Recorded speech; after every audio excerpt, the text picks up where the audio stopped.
Je t'ai laissé en Crète afin que tu mettes en ordre ce qui reste à régler, et que selon mes instructions, tu établisses des anciens dans chaque ville. S'il s'y trouve quelque homme irréprochable, mari d'une seule femme, ayant des enfants fidèles, qui ne soit ni accusé de débauche, ni indiscipliné. Il faut en effet que l'évêque soit irréprochable, comme intendant de Dieu, qu'il ne soit ni arrogant, ni coléreux, ni adonné au vin, ni violent, ni âpre au gain, mais qu'il soit hospitalier, ami du bien, sensé, juste, consacré, maître de lui, attaché à la parole authentique, telle qu'elle a été enseignée, afin d'être capable d'exhorter selon la saine doctrine et de convaincre les contradicteurs. Ce texte qu'on vient d'entendre par la bouche de Yann m'a fait beaucoup de bien pendant la semaine et j'espère vraiment qu'on va pouvoir se délecter de ce beau projet de Dieu pour son Église. Juste avant de prier, je voulais juste mentionner ces petits livres que BLF Édition publie. C'est des textes, le texte biblique qui est imprimé sur des petits livrets avec un côté le texte biblique et de l'autre côté une possibilité de prendre des notes.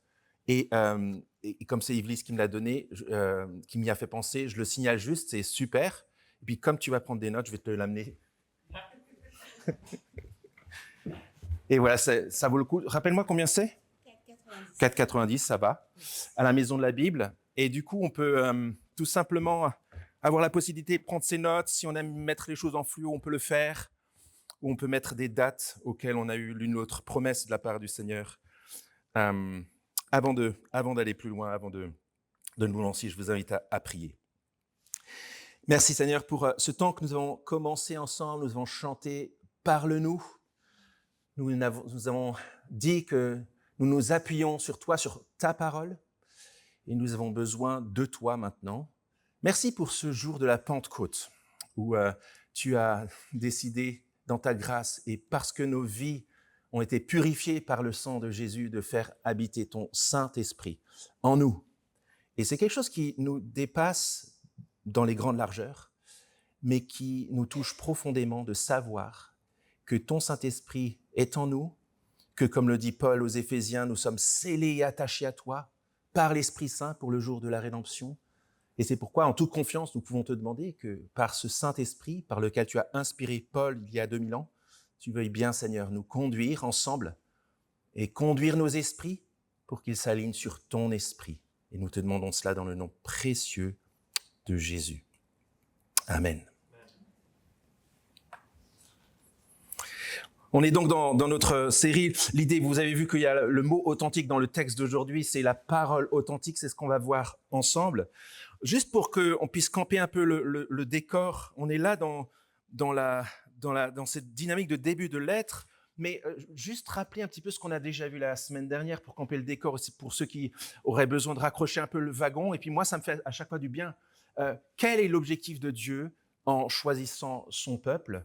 Eh bien, on l'a au chapitre 2 et au verset 14. Je disais la semaine dernière, peut-être ça pourrait être pas mal d'apprendre ce verset, qu'on se dise d'ici début juillet, on le portera dans notre cœur. Regardez 2, verset 14. Le Seigneur Jésus est mort pour nous, il est notre sauveur. 2, verset 14. Il s'est donné lui-même pour nous, regardez l'objectif, afin de nous racheter de toute iniquité et de se faire un peuple qui lui appartienne, purifié par lui et zélé pour les œuvres bonnes. En d'autres termes, dans le monde, Dieu plante un peuple. Et il veut se montrer par ce peuple-là, pour qu'il soit, par son zèle pour les œuvres bonnes, en train de montrer sa beauté à lui. Et quand nous cherchons à vivre la vie belle et bonne qui plaît à Dieu, en fait, nous montrons Dieu lui-même. Alors, on l'a déjà dit la semaine dernière, c'est assez redoutable, parce qu'on se dit que les peurs et les reproches qui ont pu être faits à l'Église dans l'histoire, et aujourd'hui qui peuvent être faits à l'Église, sont parfois difficiles à entendre, mais sont parfois aussi justifiés. Et il faut qu'on l'accepte. Le décalage dont on parlait la semaine dernière entre « faites ce que je dis, mais pas ce que je fais », les déceptions qu'on a connues par rapport à l'Église dans l'histoire ou l'Église aujourd'hui. On pense aussi aux dirigeants d'Église notamment qui ont fait naufrage dernièrement dans nos milieux proches, des amis parfois, qui ont, à cause de leur dérive d'une manière ou d'une autre, porté préjudice à la foi de beaucoup. à la réputation de l'Église, à l'Évangile et à la crédibilité de l'Évangile. On peut être désemparé. Mais la première chose qu'on devrait dire, c'est qu'il existe des reproches qui sont faits à l'Église qui sont justifiés. Pourquoi? Parce que Dieu a mis son peuple dans le monde pour que, parce que nous vivons ensemble, nous puissions le montrer. Regardez le début du chapitre 1. Chapitre 1, juste ce qui précède notre texte. Dieu est présenté comme, verset 2, le Dieu qui ne ment pas. Notre espérance de la vie éternelle a été promise avant l'origine des temps par le Dieu qui ne ment pas, et sa parole de vérité produit la vie vraie. La question qu'on se pose à ce stade-là de la pensée de Paul, c'est comment le Dieu qui ne ment pas a décidé de faire pour modeler et conduire son peuple dans la vie belle et bonne qui lui plaît, modelée par sa parole, pour qu'il rayonne de sa beauté dans le monde. Réponse, par des dirigeants authentiques. J'ai lutté pour choisir le mot dirigeant.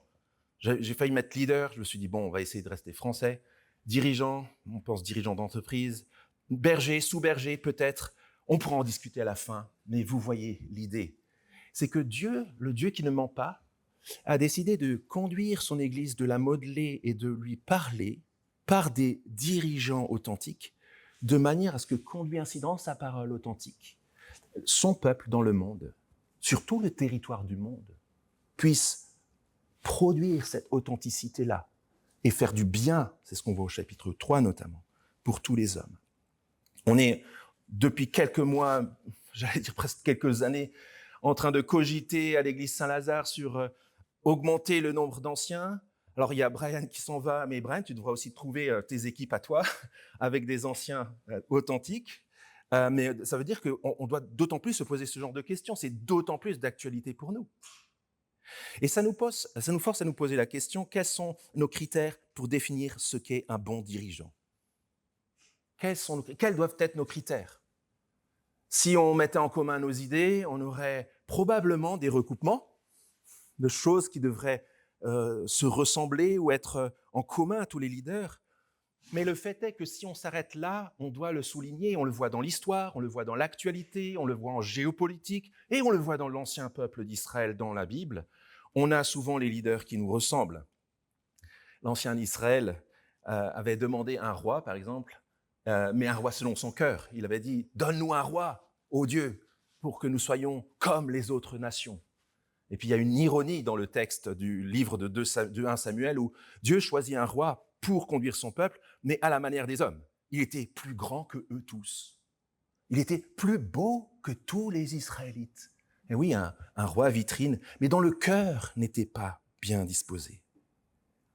Dieu veut pour le bien de son peuple et pour le bien du monde par son peuple, des responsables qui soient des bons modèles pour nous, pour que le chapitre 2 de Tite, au verset 14, s'accomplisse. Alors ce texte qu'on vient d'entendre et qu'on médite maintenant nous aide à voir qui devrait être disqualifié. Et je pense qu'il y a un effet rassurant dans ce texte. Si on a été inquiété par un leadership abusif, ou si on a vécu des moments difficiles, soit en absence de leadership, soit un leadership mal placé, en fait ce texte nous rassure, puisqu'il nous montre qu'il y a des raisons pour lesquelles on devrait aussi voir des gens qui sont en situation de commandement qui devraient être disqualifiés. Mais en même temps, ce texte est fait, et vous l'avez vu dans la lecture que Yann nous a faite, c'est un texte qui qualifie ces personnes-là. Et alors, si on résumait l'ensemble des détails du texte, on pourrait dire que des dirigeants authentiques, c'est un besoin essentiel. On attend ce qu'ils soient des reflets fidèles, et on va voir de quoi et de qui. Et puis enfin, ils doivent avoir une qualification vitale. Je fais un spoiler, ils doivent être attachés à la parole authentique telle qu'elle a été enseignée. C'est ça, la qualification vitale. Mais avant ça, regardons le verset 5. Paul qui part et qui prend un de ses proches collaborateurs, qui était habitué, Tite, il était habitué aux situations difficiles. C'est lui qui avait déjà été envoyé à Corinthe. Et si vous lisez 1 et 2 Corinthiens, vous verrez que c'était une église vraiment très difficile. dans un contexte vraiment très difficile. Et là, il laisse Tite en Crète. Et regardez la description de la Crète à l'époque, cette île-là, au verset 12. Paul cite un Épiménide, qui était un poète, prophète de Crète, qui disait « Crétois, toujours menteur, méchante bête, ventre, paresseux », verset 13, « ce témoignage est vrai ». Donc Tite, super, je vais te parachuter là, je vais te laisser en Crète, et je voudrais que tu continues à faire tout ce qu'il faut pour prendre soin du peuple de Dieu, que Dieu s'est acquis par le sang de Jésus, pour faire du bien à cette civilisation-là, à cette culture-là. Et on verra les détails de ça avec Brian la semaine prochaine. On pourrait se demander qu'est-ce qu'il faudrait pour notre propre culture. Comment vous décririez la culture française 21e siècle post-chrétienne? Je vous laisse décrire ça. Mais Paul dit à Tite au verset 5 que c'est un besoin essentiel. C'est quelque chose à mettre en ordre qui doit être réglé. Et l'établissement des anciens doit se faire de 3 manières différentes. D'abord, ça doit être des hommes qui prennent leur place, des responsables, pas comme Adam le grand-père qui, tout en étant qui tout en étant présent était absent, qui, au lieu de prendre son leadership, n'a pas pris son leadership, au lieu de défendre, n'a pas défendu, au lieu de s'attacher à la parole, ne s'est pas attaché à la parole. Les nouveaux descendants d'Adam, du nouvel Adam, sont des hommes qui prennent leur place et qui la prennent bien, qui ne la prennent pas de la mauvaise manière. Et c'est la distinction des rôles entre les hommes et les femmes dans le peuple de Dieu. Il ne s'agit pas pour les femmes de rester de côté. Il s'agit juste que dans l'égalité parfaite d'hommes et de femmes créés à l'image de Dieu pour le bien de l'humanité entière, les uns et les autres n'ont pas les mêmes rôles. Ce n'est pas une question de manque d'égalité, c'est des rôles distincts pour le bien de tous. Et là, les hommes doivent prendre leur place. Et on sait très bien que dans l'ADN des hommes, il y a aussi la difficulté de bien prendre notre place. Soit on la prend trop, soit on n'en prend pas assez, soit on s'efface. Mais prendre bien sa position, c'est pas facile. Tite dit aussi des hommes qui, il le dira juste au verset 6, mais il dit déjà que ce soit des hommes dans chaque ville. Je veux juste le mentionner ici. Dans chaque ville, Dieu s'attend à ce que le territoire du monde soit couvert d'un reflet de qui il est, pour inviter des hommes et des femmes à goûter qui il est. Et c'est pour ça qu'il y a besoin non pas de pasteurs anciens qui soient vaguement rattachés à un territoire. Ils doivent être présents, ils doivent être visibles, ils doivent pouvoir conduire, on doit pouvoir les évaluer et ils doivent pouvoir, eux, prendre soin du peuple d'une manière proche et pas lointaine. Et vous avez remarqué que c'est un pluriel. Des hommes qui soient des anciens dans chaque ville et qui soient au pluriel. La conduite collégiale, c'est des dispositions de Dieu depuis toujours. On le voit dans la manière de conduire de Paul, son ministère. On le voit dans l'Ancien Israël, où il y avait toujours des conseillers, des gens qui conduisaient ensemble. La bonté et la beauté de la sagesse partagée que Dieu donne. C'est excellent de pouvoir voir ce texte le jour de la Pentecôte. Dieu a fait résider son Saint-Esprit, esprit de sagesse et de lumière dans toutes les personnes, de manière à ce que la conduite partagée puisse conduire à plus de sagesse, plus de bien pour l'Église. Il y a une continuité du ministère apostolique. Paul a nommé Tite pour qu'il établisse officiellement des anciens, mais pour le bien de tous. Et on va voir ça. Et si on a du mal à voir en quoi on pourrait être visé, il suffit de lire la suite du texte. Mais d'abord, on va faire une pause. C'est à la fois beau, je vous disais que ce texte m'a fait du bien pendant la semaine, et en même temps, c'est redoutable, parce qu'on est en train de parler d'un sujet qui est difficile, cette question de l'autorité pour conduire. On n'a pas toujours une bonne expérience de l'autorité. Parfois, on a des situations dans lesquelles on a subi des autorités abusives. Parfois, on a été coupable d'autorités abusives. Parfois, on a été blessé, profondément blessé, soit parce qu'on a entendu, soit parce qu'on a subi ces autorités-là, que ce soit dans la maison, dans l'église ou dans la société. Et c'est pas étonnant dans ce monde-là qui, en fait, provient du monde d'Adam. Adam, c'est pas juste celui qui s'est enfui, c'est celui qui a envoyé Dieu promener, qui a voulu prendre sa propre autorité et qui, du coup, a produit un lien distordu avec l'autorité qu'on a encore en nous. C'est pas surprenant que nous, on ait un problème avec l'autorité. Et je pense que c'est utile de pouvoir qu'on se le dise assez ouvertement. On n'est pas seulement, en tant que Français, les fils de la Révolution, où on veut renverser la table dès que ça va pas, mais on est aussi des fils d'Adam qui s'est révolté contre Dieu. Mais le problème, c'est pas l'autorité elle-même. Le problème et la question de base, c'est la manière avec laquelle l'autorité est exercée. Et on a la promesse que lorsque Dieu gouverne, parce qu'il est notre Créateur et qu'il nous aime, son autorité et l'autorité qu'il délègue devraient faire du bien, devraient être une bonne autorité. Et ça veut dire d'une certaine manière que lorsqu'on tient en haute estime Dieu lui-même, dans sa bonté et sa nature, on devrait aussi tenir en haute estime les anciens et les chefs de l'Église. Pas parce qu'ils méritent quoi que ce soit, mais parce qu'on veut se laisser conduire par l'autorité de Dieu. Et la soumission aux anciens s'exprime, c'est l'expression locale de la soumission à l'apostolat de Paul, à la soumission à l'Écriture, on le verra dans le 3e point, et c'est une autre expression à la soumission à Dieu, notre Père, et Jésus-Christ, notre Seigneur et notre Sauveur.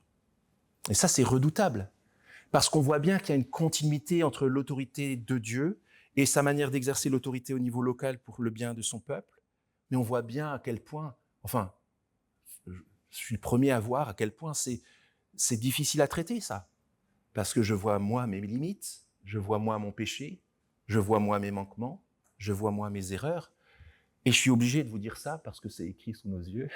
Je suis sous l'autorité d'un texte qui dit des choses sur lesquelles, moi, Étienne, je ne m'aligne pas toujours.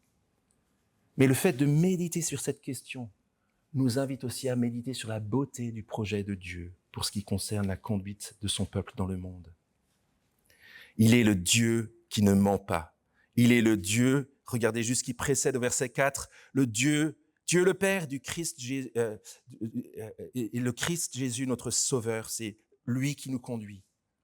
Et on pourrait se dire à ce stade-là, waouh, imagine que tu doives recruter. Et que l'entité pour laquelle tu dois recruter, c'est le peuple du seul Dieu vivant et vrai, éternel, qui a promis depuis toute éternité le salut et qui promet son peuple à l'éternité pour toujours. Son règne n'aura pas de fin. Et son Fils Jésus-Christ qui est mort et ressuscité est à sa droite et règne pour toujours. À quoi devraient ressembler des responsables humains pour conduire ce peuple-là? On pourrait dire au minimum, il devrait être super qualifié. Il devrait avoir un bardé de diplômes. Il devrait être brillant à tous égards. Mais regardez sur quoi Paul s'attarde. Il ne s'attarde pas sur des diplômes. Il ne s'attarde pas sur des gens super brillants qui prennent la place et qui prennent la lumière. Il s'arrête avant tout sur leur caractère, sur leur attitude à la maison, sur leur profil. Pourquoi ? Parce que Dieu, le Dieu qui ne ment pas, qui veut conduire son peuple dans l'authenticité pour la vie belle et bonne qui plaît à Dieu dans le monde, voudrait que ceux qui conduisent son peuple soient les premiers à être modelés et transformés par sa parole. On pourrait le dire comme ça, des reflets de la transformation que Dieu veut opérer dans tous les hommes et toutes les femmes de son peuple. Et ça commence par les responsables. C'est un besoin essentiel et ils doivent être des reflets fidèles. Verset 6. S'il s'y trouve quelque homme irréprochable. Répétez 2 fois, regardez le verset 7 ensuite. Il faut en effet que l'évêque soit irréprochable. Alors, je pense que vous voyez bien, vous imaginez bien, il suffit de connaître un petit peu des anciens dans une église ou une autre pour comprendre qu'il ne s'agit pas de quelqu'un de parfait, et encore heureux, parce qu'on parle de l'évangile de la grâce qui transforme des hommes et des femmes pécheurs. Mais par contre, irréprochable ici, il est répété 2 fois, vise la réputation. Il s'agit que ce soit des gens qui soient exempts de reproches socialement, moralement, dans leur caractère, qu'on ne puisse pas calomnier contre l'Église et contre Dieu à cause de leur attitude. On doit ne pas leur faire de reproches. Ils doivent être ensuite, et ça concerne leur propre maison. Regardez le verset 6. Ça commence loin de la scène. Ça commence loin du public. Ça commence dans le secret de la maison. Ils devraient être mari d'une seule femme, en train de prendre soin de la femme que Dieu leur a donnée pour construire la conduite du foyer avec elle, pour exprimer aussi la fidélité de Jésus pour son Église, dans leur fidélité et leur soin pour leur femme. Ils doivent être mari d'une seule femme. Ça ne veut pas dire qu'ils doivent être mariés. Ça veut dire que lorsqu'ils sont mariés, ils doivent d'abord prendre soin de leur femme. Et puis, ils doivent ensuite, verset 6, avoir des enfants fidèles qui ne soient ni accusés de débauche, ni indisciplinés. Et c'est avec crainte qu'on aborde cette question. Parce que, je suis bien placé pour le dire, nos enfants ne choisissent pas toujours ce qu'on pense être le mieux. Mais en fait, il s'agit ici, fidèle peut vouloir dire croyant aussi, hein. Mais le moins qu'on puisse dire, c'est que ce qu'on voit dans la manière de conduire des anciens dans leur maison, avec leur épouse, concernant leur enfant, doit être probant. Il doit y avoir une atmosphère dans la maison d'une autorité belle et bonne, qui ne conduit pas à l'indiscipline, mais à la joie d'être conduit, qui ne conduit pas à la débauche, mais au choix du bien, du bon, du juste. Il doit y avoir cette atmosphère-là qui exprime une capacité de conduire une petite maison afin d'être capable de conduire la grande maison. Paul, dans la première lettre à Timothée, dit d'ailleurs que celui qui ne sait pas diriger sa propre maison, comment pourra-t-il bien diriger la maison de Dieu, l'Église, qui est la colonne et l'appui de la vérité? C'est redoutable comme critère, mais vous voyez aussi comment c'est beau, comment les anciens, Armel, Brian, moi, comment les anciens de toutes les églises devraient résister à la tentation de dire « c'est le ministère de l'Église de Jésus qui compte en premier ». Non, ce qui compte en premier, c'est le ministère qu'on exerce dans l'amour de la vérité, le soin de ceux qui nous sont confiés à la maison, loin des projecteurs. Vous voyez comment on traite l'authenticité là? C'est pas à la façade devant tout le monde, c'est ce qui se passe à la maison. Un critère pour les anciens. Et puis verset 7, il continue, Paul, en disant « Il faut en effet que l'évêque soit irréprochable comme intendant de Dieu. » Alors l'évêque, nous, on fait « Oui, ça y est, ça fait un peu catho tout ça. » L'Église catholique a la logique de l'évêque dans la représentativité locale d'une autorité conduite par Rome pour prendre soin du peuple dans la réalité locale. Ici, à Paris, l'évêque de Paris. La définition telle qu'on peut la comprendre ici, telle qu'on la comprend en tant que protestant, elle est liée, mais elle est plus vaste. L'évêque, c'était pas une invention chrétienne, hein, ça existait déjà avant le 1er siècle.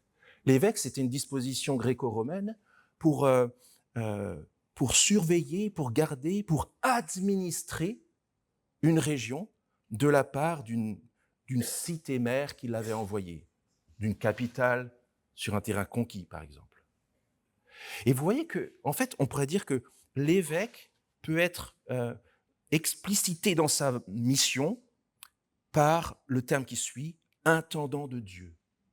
Il a le devoir de prendre soin d'une partie du peuple qui appartient à Dieu sur un territoire donné, que Dieu est en train de conquérir. Et la ville en question, la ville qui l'envoie, la ville dont il est redevable, la ville dont il est l'ambassadeur et l'intendant, c'est pas Rome, c'est pas Jérusalem, c'est pas New York ou Washington, c'est la Jérusalem céleste, c'est la cité de Dieu.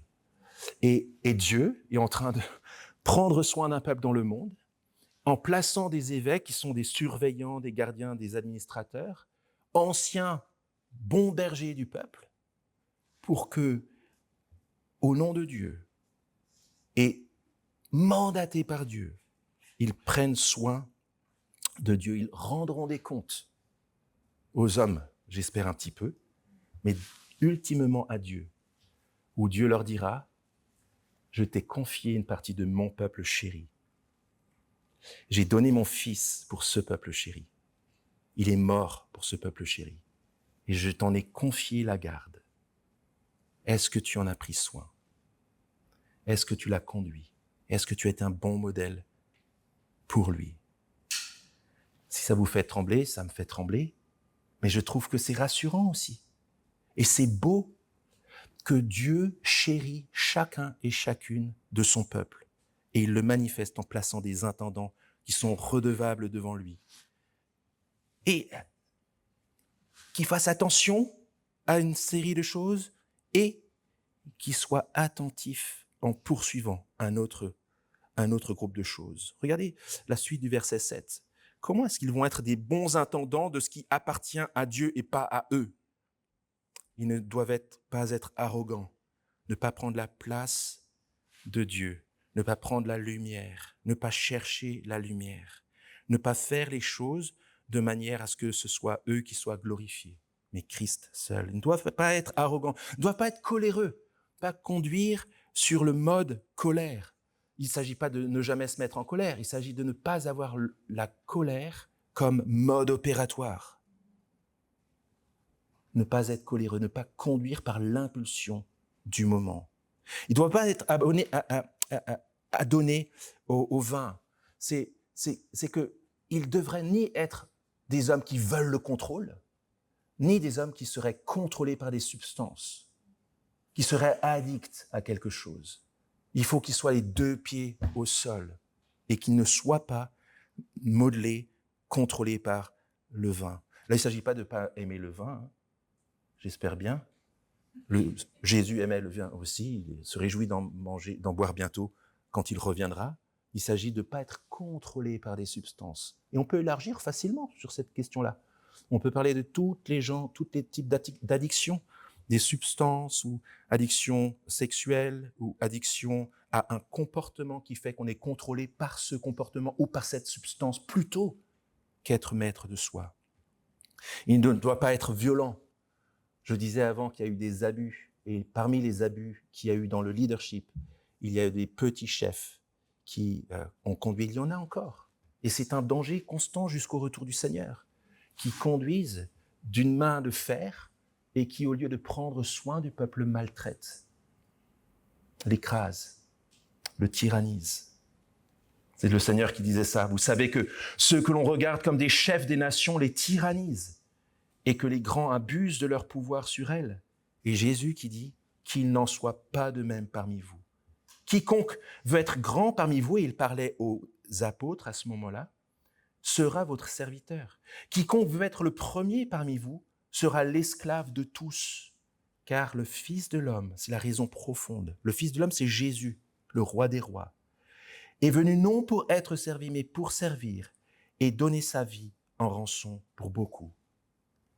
L'ancien de l'Église, l'évêque, celui qui a pour charge avec les autres la conduite de l'Église, devrait prendre comme modèle le Fils de l'homme, Jésus. Ils doivent être des reflets fidèles de son leadership à lui, de sa manière d'être un bon roi pour le peuple. Un roi qui se donne, qui conduit des hommes qui se donnent, pour que le peuple soit conduit par Jésus qui se donne. Et enfin, ils ne doivent pas être âpres au gain. Il s'agit de ne pas utiliser la conduite de l'Église pour s'enrichir soi-même. Et il y a tellement d'abus dans ce domaine aussi. dans le monde, ce qu'on appelle l'évangile de la prospérité, est souvent utilisé dans certaines régions du monde, mais ici aussi, dans la région parisienne aussi, ici aussi, où on utilise l'évangile et on manipule les désirs spirituels des gens pour s'enrichir soi-même. Un rapport tronqué, toxique avec l'argent. Le ministère n'est pas fait pour s'enrichir. Le ministère est fait pour gagner des hommes et des femmes pour Christ. Et c'est la raison pour laquelle Paul dit dans l'une de ses lettres, c'est pas votre argent que je cherche, c'est vous. Moi, si je suis pauvre, ça va aller. Si je suis riche, je suis vraiment content de l'être. Mais ce que je cherche, c'est vous. Il ne doit pas être âpre au gain. Il ne doit pas chercher à s'enrichir. La richesse éternelle viendra après. Et puis vous voyez que après, Paul bascule sur la description positive. Et c'est aussi là où je me suis dit, ça ressemble à Jésus. Une attitude qui reflète qui est Jésus dans sa manière de conduire. Il doit être hospitalier, littéralement ami des étrangers.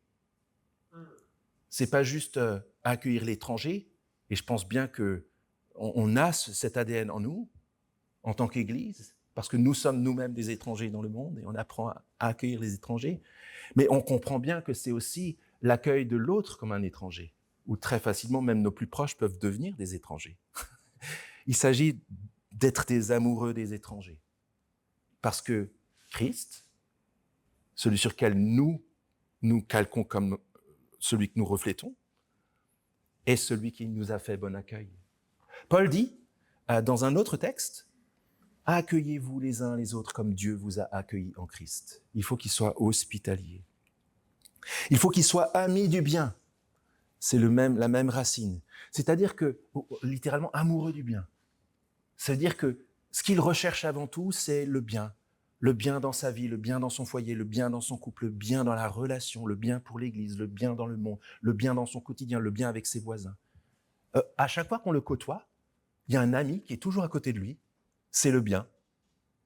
Et on est heureux de côtoyer le bien parce que cet ami nous l'apporte et nous fait goûter à la vie belle et bonne qui plaît à Dieu. Il doit être sensé, c'est-à-dire sage, posé dans les décisions pratiques. Cette capacité-là à conduire sa vie, son couple et l'Église de manière cohérente avec sa vocation, en sachant mettre de côté des choses qui ne sont pas selon l'axe que Dieu a prévu pour son peuple, mais qui sait aussi chercher et voir comment mettre en œuvre avec l'Église ce qui plaît à Dieu pour le bien des autres.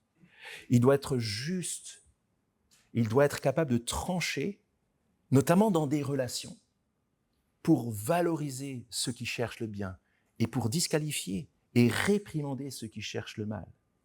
Un exercice de justice qui dise quelque chose, imparfaitement, mais quelque chose de la justice bienfaisante de Dieu. Il doit être consacré. Vous voyez que ça concerne encore la question privée. Consacré, c'est-à-dire qu'il doit être le premier à se mettre à genoux devant Dieu, à chercher la face de Dieu, à prier, à chercher sa parole, à se laisser transformer, à dire « Je t'aime, Éternel, par-dessus tout.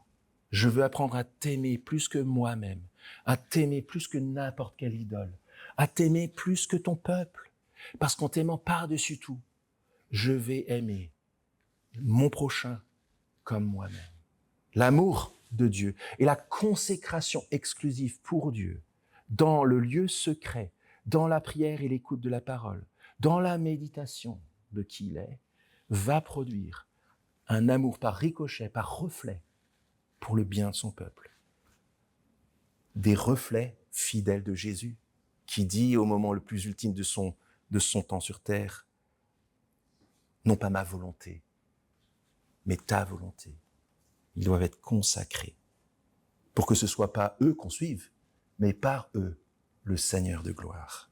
Et enfin, ils doivent être maîtres de lui.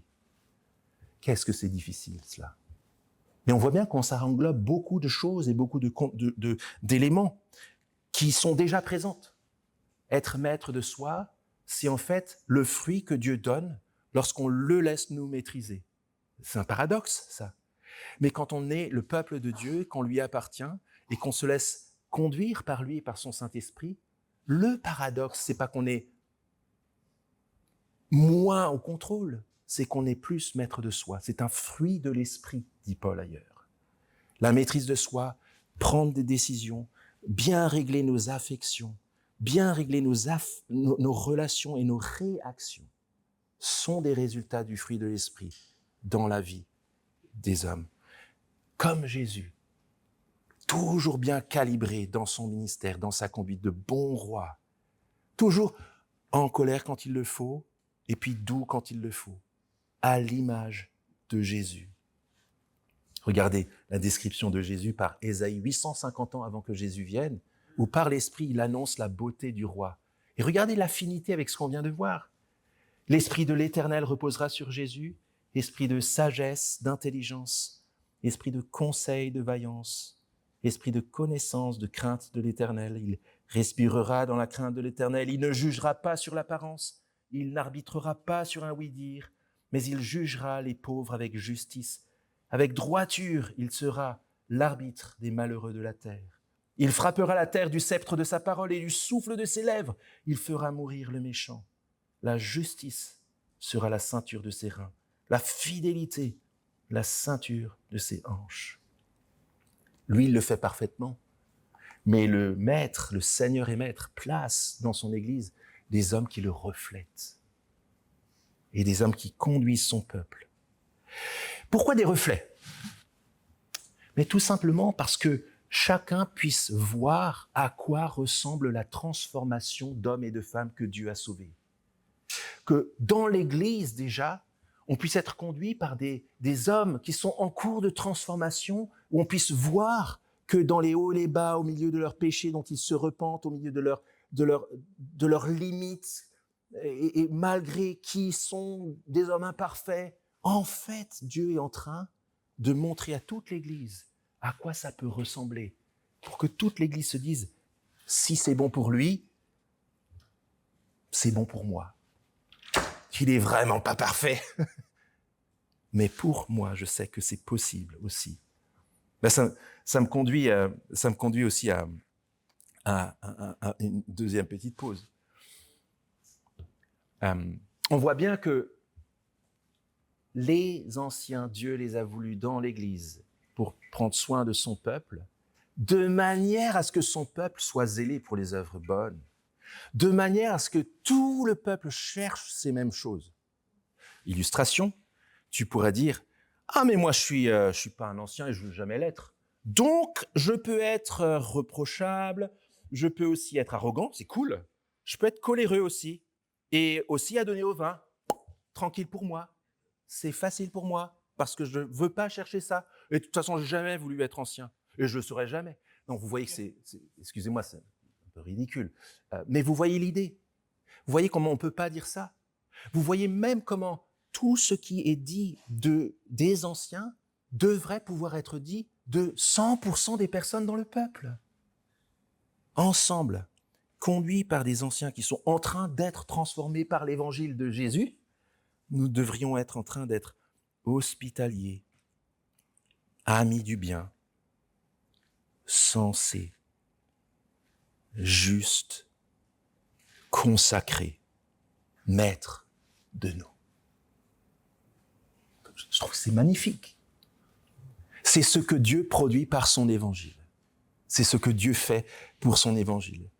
Mais on voit bien avant notre dernier point sur la parole authentique, que quand on connaît un minimum, ici, Armel, Brian et moi, ou dans d'autres églises, les anciens, les pasteurs, les responsables, les dirigeants, qu'il y a du boulot, que c'est difficile en fait.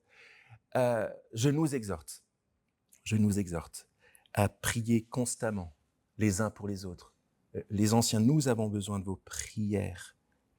Nous avons besoin d'avoir un peuple qui cherche et qui désire et qui prend soin de ses anciens pour qu'ils soient à même de prendre soin de l'Église. On a besoin de vos encouragements, de vos prières. Que le Seigneur nous protège de toute chute.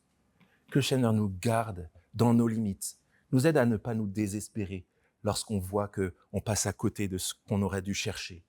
Que le Seigneur nous donne de le suivre humblement et d'être consacrés à lui. Merci à celles et ceux qui le font, qui le manifestent, qui l'ont déjà manifesté au cours de l'année. Mais faisons ça, parce que chercher des responsables dans ce profil qu'on a sous les yeux, c'est la certitude que l'Église sera bien conduite. Et c'est beau. Entre parenthèses, quand on cherche des anciens et que le territoire, le terroir, le sol naturel, c'est ce qu'on vient de voir, c'est facile en fait de choisir des anciens parce que tout le monde cherche ça. Voilà. Et ça nous conduit peut-être à ce dernier point, une qualification vitale. Je vais un peu plus vite dessus, on le répète souvent à l'Église Saint-Lazare et je le signale, l'attachement à la parole authentique.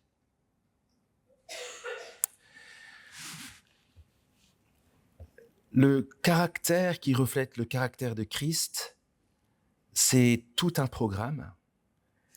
Et la question, c'est comment alors ça fonctionne pour la conduite de l'Église et pour la croissance de l'Église? La réponse, c'est que Dieu, le Dieu qui ne ment pas, verset 3, conduit son Église par sa parole. Et c'est la raison pour laquelle Dieu veut que les responsables de son Église soient attachés à sa parole. Ils doivent être des canaux fidèles de sa parole, pas juste dans le modèle et la vie, le caractère personnel, mais aussi, ils doivent être des outils de la transformation. Une qualification vitale. Ils doivent être attachés, c'est-à-dire fermement, sans compromis. C'est la parole prioritaire. Ils doivent être attachés à la parole authentique, dans la confiance qu'elle est vraie. Ils doivent la transmettre telle qu'enseignée. Et on est là dans la logique de la succession apostolique telle que l'Église la présente. Les anciens dépendent de l'enseignement des apôtres dans la parole. Et ça nous conduit tout simplement à ces dernières pistes pour nous. Ils doivent être capables, les anciens, oui, d'exhorter selon la saine doctrine, mais on l'a bien compris, c'est pour que nous puissions être équipés pour vivre la vie de Dieu et de convaincre les contradicteurs. Ça, on le verra avec toi, Brian, dans 2 semaines, pardon. Littéralement, de convaincre ou de rabrouer ceux qui parlent contre. Mais pour nous, on boucle la boucle et je reviens à ce que je disais au début. La crainte, la joie que j'ai eue dans ce texte, mais la crainte d'en parler. Tu vois, je suis en train de parler de mon leadership en tant qu'ancien et pasteur de l'église Saint-Lazare. Qu'est-ce qui fait que vous devriez m'écouter? Qu'est-ce qui fait que vous pourriez noter si je dis des choses vraies, justes, fiables, des choses à rechercher? Qu'est-ce qui vous dit que je ne suis pas en train de vous manipuler? Que je ne suis pas en train d'asseoir mon autorité sur vous avec Brian et Armel, on s'est vu juste avant en disant on va leur dire ça comme ça. Tout simplement grâce à la parole authentique. Parce que l'autorité, c'est Christ. Et il règne par sa parole. Et ça veut dire que nous avons le devoir ensemble d'écouter, bien sûr les anciens, mais d'abord d'écouter la parole authentique. Il faut savoir écouter, non seulement regarder comment les anciens se comportent selon la parole, mais écouter ce qu'ils disent selon la parole. Il faut s'attendre à ce que nous nous attachions à la parole. Il doit être, vous avez vu, attaché à la parole authentique. Tout le monde dans l'Église devrait s'attendre à ce que la manière de conduire, de prendre soin de l'Église, c'est cet attachement-là. Pas à sa propre parole, pas au dada du moment, pas une méthode ou une autre concernant la vie de l'Église ou la croissance de l'Église, mais la parole qui change la vie. On doit s'attendre à cet attachement. Et pour finir, nous sommes invités du coup, tous, à connaître la parole. Et c'est pour ça qu'ensemble, on lit ce texte. C'est pour ça qu'on a la Bible ouverte devant nos yeux ce matin. C'est que les critères dont il est question pour un bon leadership dans l'Église de Jésus, le critère pour être authentique, être conduit par le Dieu qui ne ment pas, c'est sa parole. Et on vérifie ensemble dans la parole si vraiment nous sommes conduits par des dirigeants authentiques. À mon avis, ce serait le moment de prier là maintenant. On va prendre un moment de silence d'abord. Je vous invite à prier peut-être sur la base de la liste du verset 8, peut-être même 7 et 8, et compris tout ça pour nous-mêmes. Chacun pourra prier les versets 7 et 8 pour soi-même. Et puis ensuite, moi, je prierai pour l'Église, pour la conduite de l'Église et pour les Églises. Prions ensemble. Tu entends nos prières, Seigneur, tu sais que par ton Saint-Esprit, tu désires faire cette œuvre de consécration en nous. Merci pour les critères qui sont devant nos yeux dans ce texte précis, qui nous permettent d'évaluer nos vies, et non pas de les évaluer par la loi, mais par la grâce, en sachant que tu nous pardonnes nos errances et que par ce pardon gracieux que tu nous donnes, nous pouvons vivre la vie qui te plaît, bénéficier de ton pardon et aller de l'avant. Et Seigneur, nous voulons d'abord te demander pardon, en te demandant pardon pour nos errances, les choses que nous avons négligées, que nous avions cherchées au lieu, alors que nous n'aurions pas dû. Nous voulons te demander pardon, personnellement, pour notre vie chrétienne et notre vie d'Église. Et Seigneur, moi, devant toi, en tant qu'ancien pasteur, qui représente aussi Brian et Armel, je veux te demander pardon pour mes errances, pour mes manquements, pour toutes les fois où j'ai cherché ce que j'aurais pas dû et où je n'ai pas cherché ce que j'aurais dû. Merci pour ta grâce. Merci pour les belles choses que tu veux faire dans le peuple. Ce que nous voulons, Seigneur, c'est être consacrés. C'est de vivre la vie belle et bonne qui te plaît, 7-7, 24-24. Non pas pour être arrogant dans ce monde, mais pour être au service les uns des autres et au service du monde. Seigneur, nous te prions que tu fasses ces transformations profondeurs en nous. Nous avons besoin de ton Saint-Esprit. Nous savons que 5 minutes après ce culte, on peut tout oublier. On sait que demain, on peut passer à autre chose. Le rush du temps qui passe est tellement fort pour nous. Ce que nous te demandons, c'est que par l'Esprit Saint, tu réveilles en nous ce texte à chaque pas. Nous voulons être beaux pour toi. Nous voulons être beaux les uns pour les autres. Et nous voulons être beaux selon tes critères dans le monde pour ta gloire en Jésus-Christ. Réponds à notre prière, nous t'en prions. Amen.